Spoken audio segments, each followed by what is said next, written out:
Assalamualaikum dan selamat petang and good evening to all. So hari ini saya akan continue video saya tentang topik yang saya ajar hari ini. Okay, movement of substances across a plasma membrane. Okay, so kita tengok apa yang kita belajar hari ini sebenarnya. Saya nak recap balik lah apa yang kita belajar hari ini. Okay, first of all, we learn about, pertama sekali kita belajar tentang necessity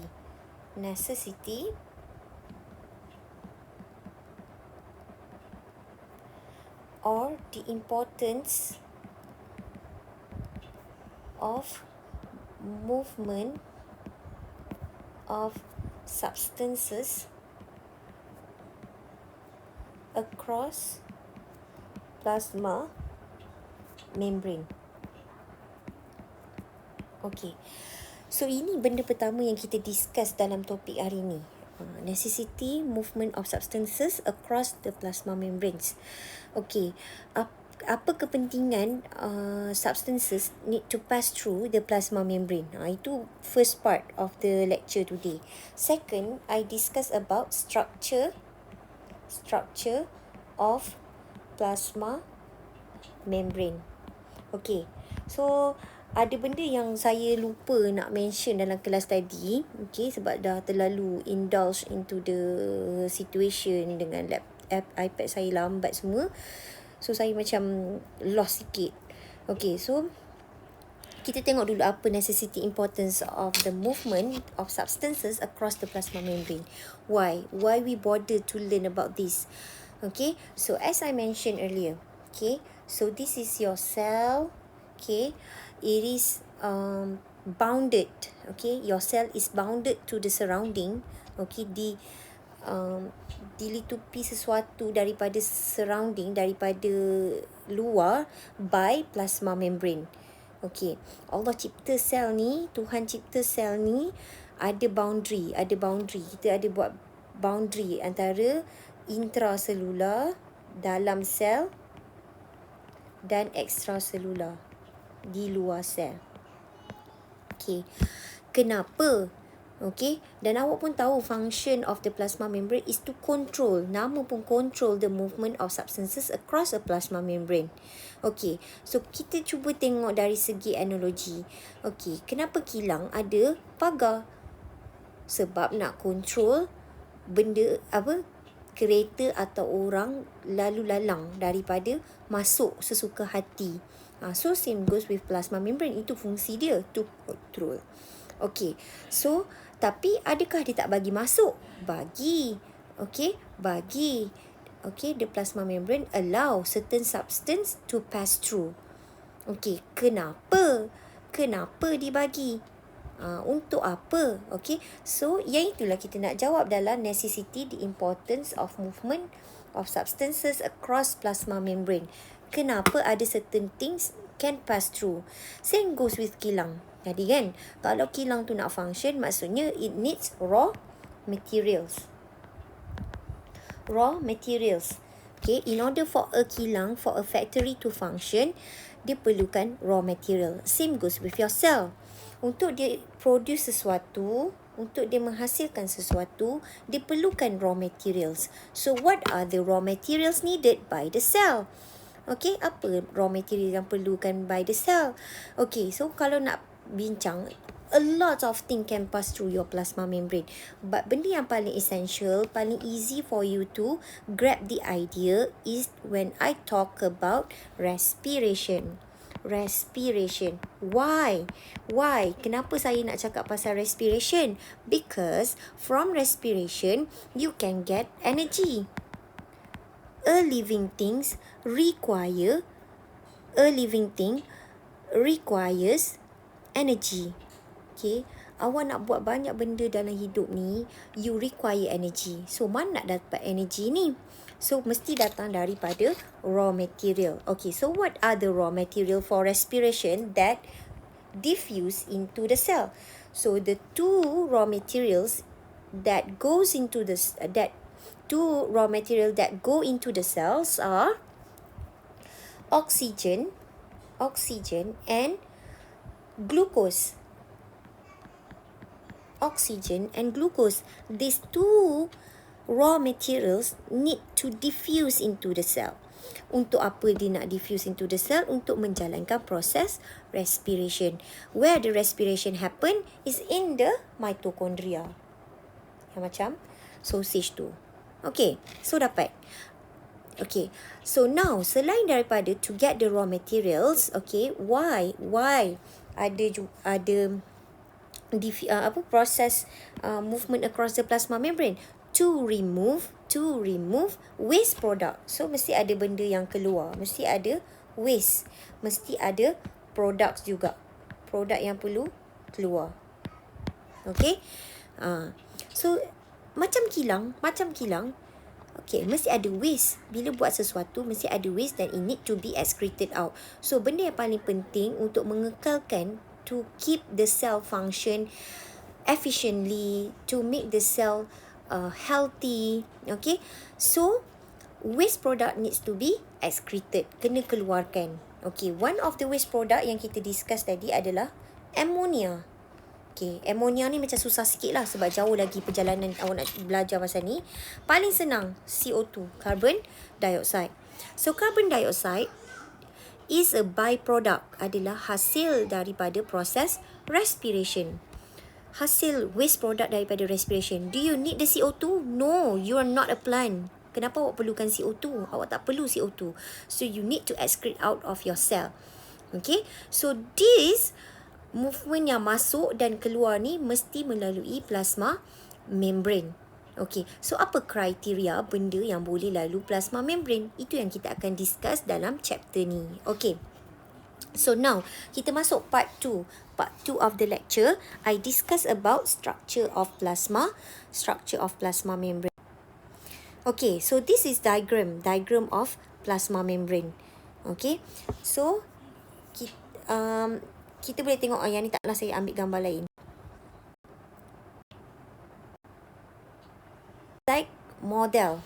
So dia digambarkan sebagai fluid mosaic model. Okay. Mosaic ni mosaic kalau kita tengok rumah yang sekarang ni kita pakai tiles yang melekat macam ni tak nampak sangat. Kalau you tengok tiles yang macam kalau rumah saya, rumah quarters yang lama-lama dulu pakai tiles yang kecil-kecil ni kan.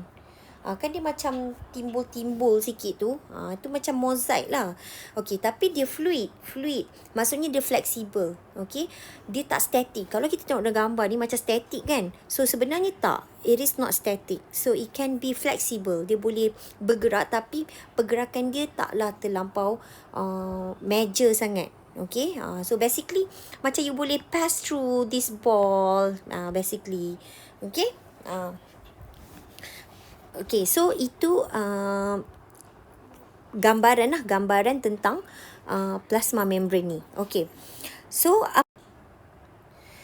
okay, alright. So kita tengok dalam diagram ni. Okay, bila you belajar plasma membrane, kita bukan boleh bayangkan dia sebagai satu garisan saja. So sebenarnya it is detail than this. So detail dia yang ni lah. Ni detail of a plasma membrane. What are the components that make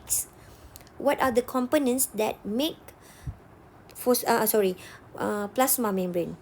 So apa components dia? Okay, apa yang kita belajar hari ni adalah apa benda ni kita kata fluid components dia. Inilah dia components of plasma membrane, phospholipid, kolesterol. Dua ni je kita baru belajar hari ni. So tomorrow kita akan belajar carrier protein dan channel protein. So these are the component of the plasma membrane. Okay, so tapi before that saya lupa nak mention. Okay, so apa ciri plasma membrane? Okay, so some student already know. Okay, some student already know that plasma membrane is semi-permeable. Okay, semi-permeable ni maksudnya only certain things ataupun substances can pass through. Hanya sesetengah benda saja boleh lalu. Okay, sama macam pagar. Pagar pun hanya sesetengah benda je yang boleh lalu. Okay, pagar ada guard. Okay, komponen yang ada dekat pagar tu ada guard. Guard akan tengok, dia ni budak mabda ke tak? Kalau bukan budak mabda, tak payah bagi masuk lah. Kalau budak mabda, okay, boleh masuk. Because you have the pass to go through the gate.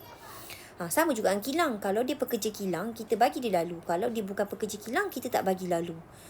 Okay. So, itulah apa orang cakap, ciri dia. Ciri plasma membrane tu semi-permeable. Okay. So, lagi satu, plasma membrane ni, kita dah bincang. So, kita akan belajar tentang phospholipid and cholesterol. So, what is phospholipid? Okay, one of the main component of plasma membrane is phospholipid. Okay, so phospholipid ni, dia ada kepala and it has tail. Kepala dan tail. Okay, nama dia phospholipid. Phospholipid. So, these are the two things that makes phospholipid. So, the head is made of phosphate group. While the tail is made of lipid.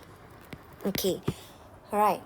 So, since the head is made of phosphate group, okay, it gives characteristic for the head of the plasma membrane to be hydrophilic, means attracted to water. Okay, attracted to water because it is made of phosphate group, so it is polar.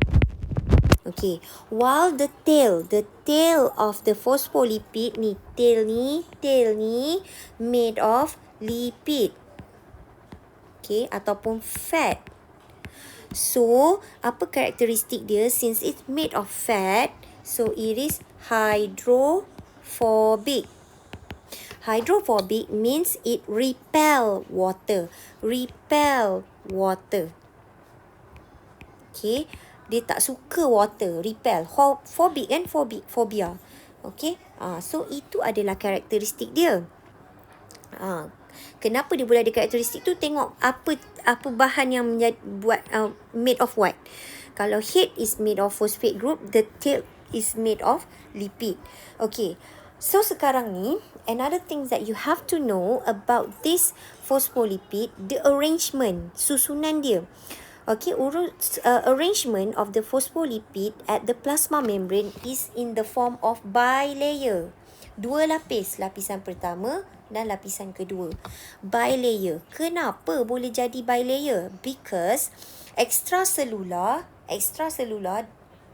outside the cell, intracellular inside the cell. Okay, outside and inside both presence of water. Ada presence of water. Dalam sel ada water, luar sel pun ada water. Okay, so since ada dua-dua side ada water, so the tails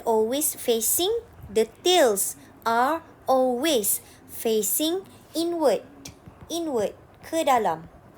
While the head of phospholipid always facing outside.